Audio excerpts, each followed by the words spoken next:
Good morning. Hope everybody is doing well. আমি অভিষেক Chakraborty. I have an 8 in IELTS and a 7.5 in writing. I have been teaching English for more than 10 years. And today we'll be discussing about IELTS writing. IELTS writing নিয়ে আপনারা যারা approach করছেন রাইটিংকে তারা বিভিন্ন structure, patterns, lexical resource নিয়ে আপনারা approach করেন. But unfortunately, the first thing you should look into is IELTS writing band descriptors.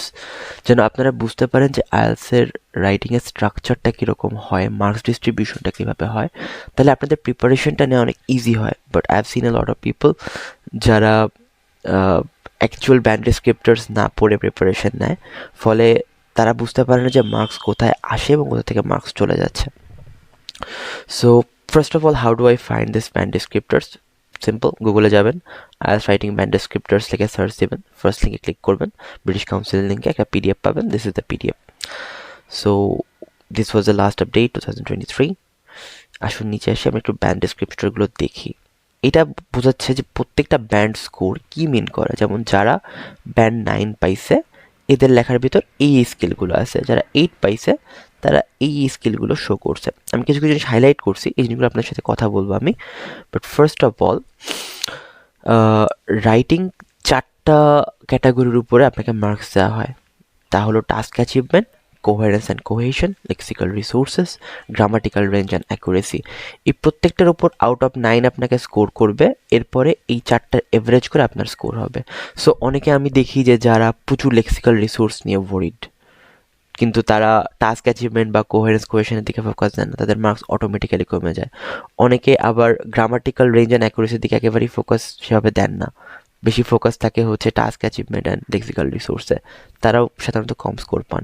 আপনাকে এই 4টাকেই ব্যালেন্স করতে হবে. দ্যাট ইজ ওয়াই অনেকেই বলে যে, দ্যাট ইজ ওয়াই আপনি নিচে শুনে থাকবেন যে বেশি ফোকাস করার দরকার নেই আপনার ভোকাবুলারির উপর. Important, but it's not the most important thing.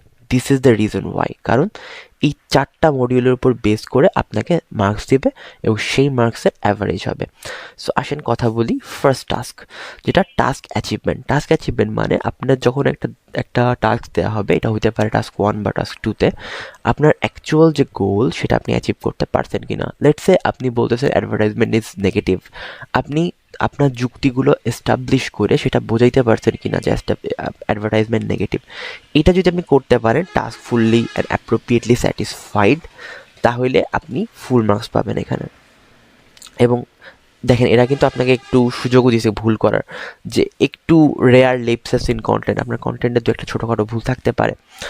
এরপর আসতেছে coherence and cohesion. So by the way, this is band 9 যেটা আমরা ডিসকাস করতেছি. Coherence and cohesion. Coherence and cohesion কি, এটা নিয়ে একটু কথা বলি আমরা. আসেন, আমি একটা আইডিপির ওয়েবসাইটে আছি এখন.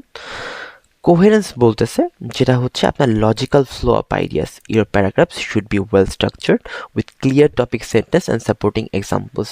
মানে আপনি ধরেন বলতেছেন যে ওকে, আমি অ্যাডভার্টাইজমেন্ট সাপোর্ট করি না, অ্যাডভার্টাইজমেন্ট ইজ নেগেটিভ. তো আপনি যদি এটা বলেন যে আচ্ছা, অ্যাডভার্টাইজমেন্টের মাধ্যমে ব্র্যান্ডগুলো অনেক টাকা জেনারেট করতেছে, ফলে আমি অ্যাডভার্টাইজমেন্ট সাপোর্ট করি না, this is not a good logic and an example, right? আপনি বলতে পারেন যে অ্যাডভার্টাইজমেন্টের মাধ্যমে ব্র্যান্ডগুলো আমাদের এমন জিনিস কিনতে উৎসাহিত করতেছে, আমাদেরকে এনকারেজ করতেছে যে জিনিসগুলো আমাদের প্রয়োজন নেই, ফলে আমাদের টাকা ওয়েস্ট হচ্ছে. এইটা একটা ভালো লজিক, তাই না? তাহলে এখানে আপনার কোহেরেন্স আছে, আর আগেরটাতে আপনার কোহেরেন্স ছিল না. কোহেশন হচ্ছে আইডিয়াগুলো কীভাবে লিঙ্ক করতেছেন গ্রামার এবং ভোকাবুলারি দিয়ে, ঠিক আছে? সো লিঙ্কিং ওয়ার্ডস আপনি কীভাবে ইউজ করতেছেন, যেমন first of all, second of all, and, but, or, more over, এই জিনিসগুলো. আপনার যদি এই লিঙ্কটায় ঢোকেন, এটা আইডিপির একটা লিঙ্কটা আমি কমেন্টে দিয়ে দিব অথবা ডিসক্রিপশনে দিয়ে দিব. এখানে যদি আপনারা ঢোকেন, আপনারা দেখবেন যে এখানে কমন লিঙ্কিং ওয়ার্ডের একটা লিস্ট দিছে. যেমন দেখেন, এক্সাম্পল দেওয়ার জন্য, for example, for instance, such as, two illustrate, এগুলো ইউজ করতে পারবেন. অ্যাডিং ইনফরমেশন, যদি নতুন তথ্য যোগ করতে চান. Also, more over, further more, in addition, এগুলো আপনারা ব্যবহার করতে পারবেন. এমফাসাইজ, কোনো কিছুকে জোর দিয়ে বলার জন্য. ইনডিড, অবভিয়াসলি, ক্লিয়ারলি, এগুলো আপনি ইউজ করতে পারবেন. কন্ট্রাস্টিং আইডিয়াসের জন্য how ever, on the other hand, এগুলো ব্যবহার করতে পারবেন. এরকম আপনার শোয়িং রেজাল্ট এবং কনসিডিংয়ের জন্য আপনার লিঙ্কিং ওয়ার্ডস আছে, সিকোয়েন্সিং আইডিয়াসের জন্য আছে. এগুলোকে কারেক্টভাবে ইউজ করা হচ্ছে কোহেশন, ঠিক আছে? সো আপনাকে কোহেরেন্স এবং কোহেশন দুইটা মেনটেন করে লিখতে হবে, তাহলে আপনি এখানে 9/9 পাবেন। সো কোহেরেন্স অ্যান্ড কোহেশনের ভিতর কী বলছে, the message can be followed effortlessly, আপনি যা লিখতেছেন এটা সুন্দরভাবে ফলো করা যাচ্ছে। Any lapses in coherence and cohesion are minimal, মানে কি যদি ভুল হয়েও থাকে খুব মিনিমাল ভুল, প্যারাগ্রাফটা স্কিলফুলি ম্যানেজ হচ্ছে, সুন্দরভাবে আপনি গোছায় লিখছেন। এগুলো কিন্তু ব্যান্ড 9-এর ডেসক্রিপশন পড়তেছে। লেক্সিক্যাল রিসোর্সেস, আপনি আপনার টাস্কের ভিতর যেসব ওয়ার্ড চাই, লেক্সিক্যাল রিসোর্স মিনস আপনি ভোকাবুলারি আপনার কতটা রিচ, সো যেসব ওয়ার্ড দরকার রেলেভেন্ট সেগুলো আপনি ব্যবহার করছেন, অ্যাকুরেটলি এবং অ্যাপ্রোপ্রিয়েটলি ইউজ করছেন এবং সফিস্টিকেটেড কন্ট্রোল সহ, উইচ মিনস আপনি এমন কোনো ওয়ার্ড ইউজ করেন নাই যে ওয়ার্ডটা আপনার ভারী ওয়ার্ড কিন্তু আপনার ওয়ার্ডটা আপনার ওই কনটেক্সটে যাচ্ছে না, ঠিক আছে? সো আপনি যদি এইটা করেন যে এমন ওয়ার্ড ইউজ করছেন যেটা আপনার খুব পক্ষে খুব হাই লেভেল একটা ওয়ার্ড, আপনি একটা জিআরই ওয়ার্ড মেরে দিচ্ছেন কিন্তু ওয়ার্ডটা যায় না কনটেক্সটে, আপনার কিন্তু নেগেটিভভাবে কাউন্ট হবে। So I would recommend it's better to use simple words যেগুলো আসলে বোঝা যায়, দেন ইউজ কমপ্লিকেটেড ওয়ার্ড যেটা আসলে আপনার ভুল জায়গায় ব্যবহৃত হয়েছে, ঠিক আছে? এগুলো একটু সাবধানে ব্যবহার করবেন। মাইনর এরর্স ইন স্পেলিংও আপনাকে অ্যালাউ করতেছে। সো বুঝতেছেন যে ব্যান্ড 9 মানে একদম পারফেক্ট, একদম 100% পারফেক্ট এসে না, it's very perfect, close two perfect but not 100% perfect. একটু সুযোগ আছে কিছু ছোটোখাটো মিস্টেক করার, বাট দেখতেছেন খুব বড়সড় মিস্টেক করার সুযোগ নেই। গ্রামাটিক্যাল রেঞ্জ অ্যান্ড অ্যাকুরেসিতে wide range of structure use করতে বলছে। সো গ্রামাটিক্যাল রেঞ্জে ওয়াইড রেঞ্জ অফ স্ট্রাকচার্স বলতে কী বোঝাচ্ছে, যে আপনি ডিফারেন্ট টেন্সেস ইউজ করতেছেন, আপনি ডিফারেন্ট সেন্টেন্স স্ট্রাকচার ইউজ করতেছেন, যেমন সিম্পল, কমপ্লেক্স, কম্পাউন্ড, তিনটাই আপনি ব্যবহার করতেছেন। আপনি আরও গ্রামাটিক্যাল যে জিনিসপত্রগুলো আছে ওগুলো আপনি ঠিকভাবে রিপ্রেজেন্ট করতেছেন, আপনি পাঞ্চুয়েশন অ্যান্ড গ্রামার ঠিকভাবে ব্যবহার করতেছেন, ঠিক আছে? তাহলে আপনার মার্কস বাড়বে। সো এই 4টা ক্রাইটেরিয়ার উপর আপনাকে মার্কস দিবে আউট অফ 9 এবং সেটাকে অ্যাভারেজ করা হবে। এবার যে আমরা ব্যান্ড 8-এ যাই, দেখেন ব্যান্ড 8-এ যাই আমরা দেখতেছি যে সেম জিনিস, সব টাস্ক আপনার কভার করছেন, আপনি কি ফিচারগুলো ভালোভাবে রিপ্রেজেন্ট করছেন, occasional omissions and lapses in content. তো আপনি এখানে হয়তো পুরো তথ্য আপনি কিছুটা দিতে পারেন না, এখানে যেমন দেখেন শুধুমাত্র আপনার কন্টেন্টে একটু ছোটোখাটো কিছু ভুল আছে, বাট এখানে আপনি মানে আপনি কিছু জিনিসপত্র হয়তো অমিট করছেন, আপনি দিতে পারেন নাই, সেখানে আপনার এখানে একটু মার্কস কমে আসবে, ঠিক আছে? তারপরে দেখেন সেম আইডিয়াগুলো লজিক্যালি সিকোয়েন্স হইতে হবে, প্যারাফ্রেজিং হইতে হবে। বাই দ্য ওয়ে প্যারাফ্রেজিং আগের টাইমে রিডিং পড়িনি, তো প্যারাফ্রেজিংটা আপনাকে সুন্দরভাবে করতে হবে, এমনভাবে প্যারাফ্রেজ করবেন না যেটা আসলে পড়তে কষ্ট হয়ে যাবে, যেটা আসলে আপনার গ্রামাটিক্যালি ভুল থেকে যাবে। প্যারাফ্রেজিংটা খুব কেয়ারফুলি করবেন। দেখেন লেক্সিক্যাল রিসোর্সে সেম কথা, wide range of fluently flexible words আপনি ইউজ করবেন। এরপরে আপনার দু একটা ইনঅ্যাকুরেসি থাকতে পারে, এখানে দেখুন ইনঅ্যাকুরেসির কথা বলা নেই 9-এ, এখানে আপনার দু একটা ইনঅ্যাকুরেসি থাকতে পারে, সফিস্টিকেটেড ওয়ার্ড ইউজ করতে চায় এবং দু একটা এরর আপনাকে দিবে, ঠিক আছে? And again grammatical range same জিনিসপত্র, and majority of the sentence are error free, তার মানে দু একটা ছোটোখাটো এরর আপনার আছে। এবার চলে যাই যেটা নিয়ে আপনারা সবচেয়ে বেশি হয়তো ঘাটাঘাটি করতেছেন অনেকেই, যে ব্যান্ড 6-এ আসলে কী চায়। ব্যান্ড 6-এ first of all focuses on the requirement of the task, অবশ্যই আপনার টাস্কে যা চাইছে সেগুলো আপনার অ্যান্সার করতে হবে, নাহলে এই 9 আপনি 0 পাবেন, যেটা অনেকে করে, নট গনা লাই, আমি দেখছি এমন জিনিস। অ্যান অ্যাপ্রোপ্রিয়েট ফরম্যাট ইউজ করবেন, মানে যেসব স্ট্রাকচার রেকমেন্ড করা হয়, স্ট্রাকচার নিয়ে আমার ভিডিও আসবে।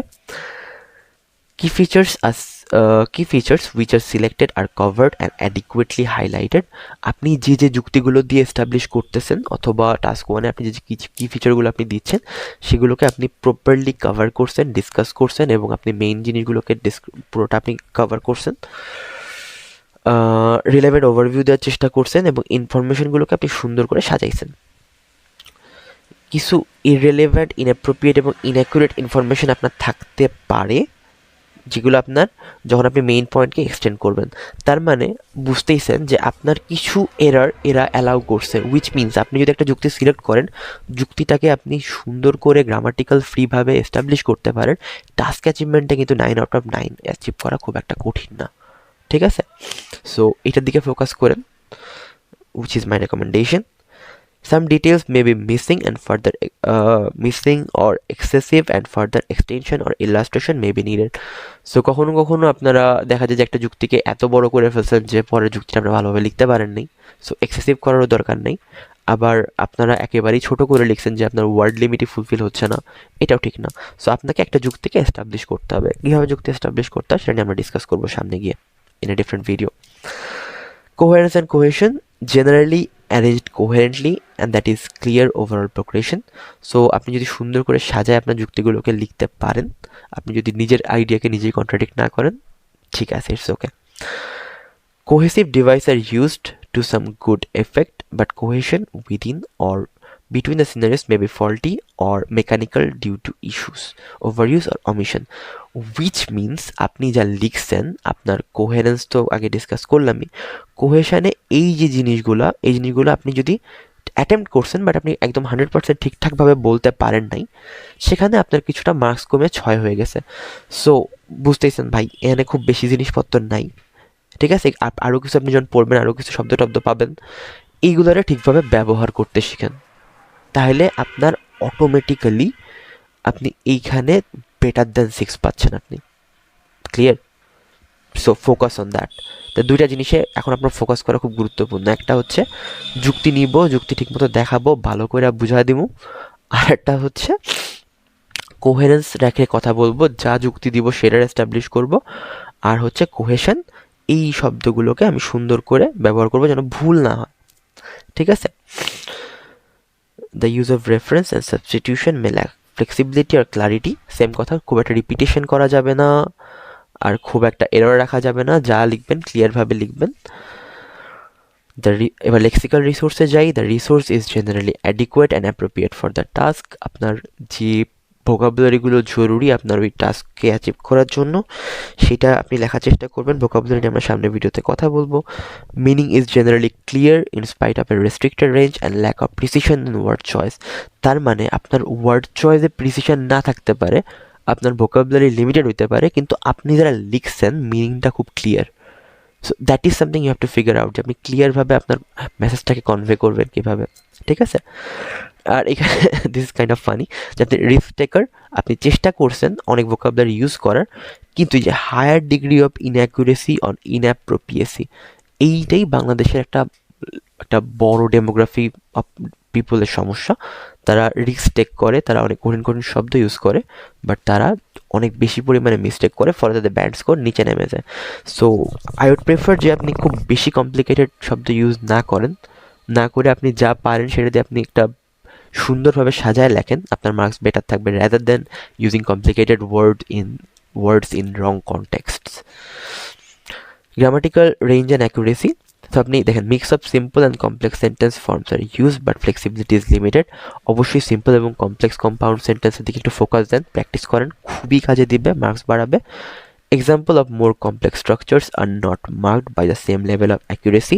মানে আপনি কমপ্লেক্স সেন্টেন্স লেখার চেষ্টা করছেন কিন্তু ভেতরে ভুল করছেন। Errors in grammatical and punctuation occur, but rarely impede communication. তার মানে আপনি কিছু গ্রামাটিক্যাল পাঞ্চুয়েশন এরর করছেন, তার মানে একটু সাম আপ করি, টাস্ক অ্যাচিভমেন্টে আপনাকে ফোকাস করতে হবে, যা চাইছে সেটাকে দেওয়া, পারফেক্টলি দেওয়া। কোহেরেন্স অ্যান্ড কোহেশন হচ্ছে আপনি যে যুক্তি দেবেন সেই যুক্তিটাকে ঠিকমতো এস্টাবলিশ করা এবং আপনার লিঙ্কিং ওয়ার্ড ইউজ করা। লেক্সিক্যাল রিসোর্সে হচ্ছে ভুল ভোকাবুলারি ইউজ করার থেকে ভালো যে আপনি যেটা পারেন সেটাকে সুন্দরভাবে এস্টাবলিশ করেন। গ্রামাটিক্যাল রেঞ্জে simple complex compound sentences use করেন এবং পাঞ্চুয়েশনের দিকে মনোযোগ দেন। এর উপর বেস করে আপনার প্রত্যেকটাতে আপনার স্কোর দেওয়া হবে, এরপর সেটাকে অ্যাভারেজ করা হবে। অ্যান্ড অবশ্যই আপনার যেটা ব্যান্ড স্কোর টার্গেট হয় আপনি তার সাথে একটু মিলায় এটা ভালো মতো বুঝে নেন, কারণ অনেকে এটা বুঝে না, এবং ফলে যেটা হয় তারা র্যান্ডমলি অন্ধকারে ঢিল মারে। কিছু জায়গায় তাদের ঢিল লাগে, but in a lot of cases তাদের সমস্যা আরও বেশি হয়ে যায়।